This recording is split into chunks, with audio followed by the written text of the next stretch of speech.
kale tu ko challenge tau doi ba ko ko hum challenge tau doi ba duga mayam ngasidi imanabi Jenita gi yumda aikhoi ihum chicken pani puri challenge tau jaga deni mayam ado mayam 1 minute ki manong da yamna chaba ngamba miduna ngamba sakka deni mayam ado aikhoi ahum gi plate ta chap chap mana na masing hapchare ado sem saba su loi jaga dore mayam makha thana dum yemina shi mayam ready 1 2 3 go qua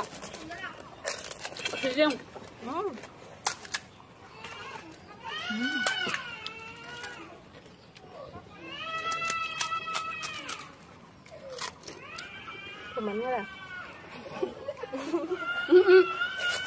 nâng cao sườn kìa cái mà mấy mà ngắt người cái hồi anh tăng cài thì tôi đã chính tôi là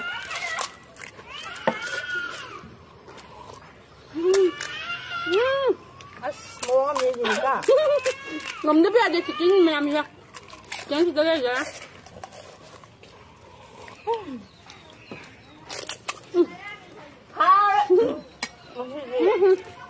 ai bạn nhìn được ôi mà khai bài hay đôi tay này anh nhìn tôi có tơ hồng nhé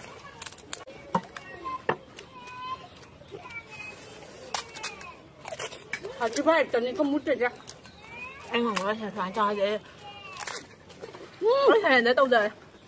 tao không làm được tao là cái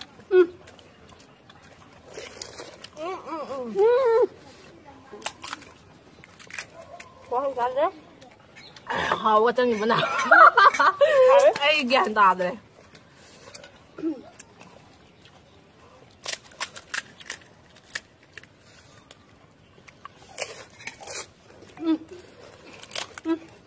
rồi mayam challenge loi re hoji ado aina ngam re ma baini se pore ado na baini se punishment amamam dik pi rage hoji ahamba da haina ke bako isai sak ba khang ma hangde tau baina ado na tau da bdi yaro challenge soi na tau bani na ko mayam mayam di isai sak bai te mai tau ba isai sak ba ha dra so any item ama ti tau halage mayam ado makha ta na dum yenga se hawasi pam si gi ma chani mandana hawra ba khudi ai gi oi gani hai badi leite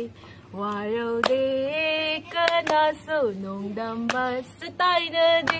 sinja bani wa jana ba idom nata thế ni pi se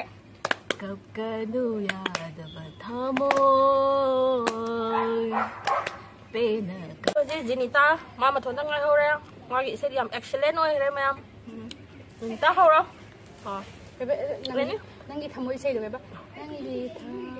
nangi pun thật không lâu thời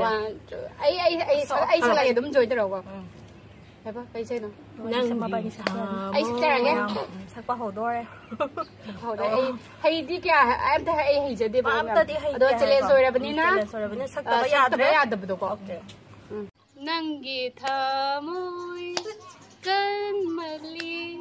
nung si masa kanmande babu aduk miraiba nangi karamba thamoy no nangi thamoy kanmari nungsimasa kanmande mai man mi sengam gre ko mani Manipur sengam ngam ghe aduga ibani na po hore ba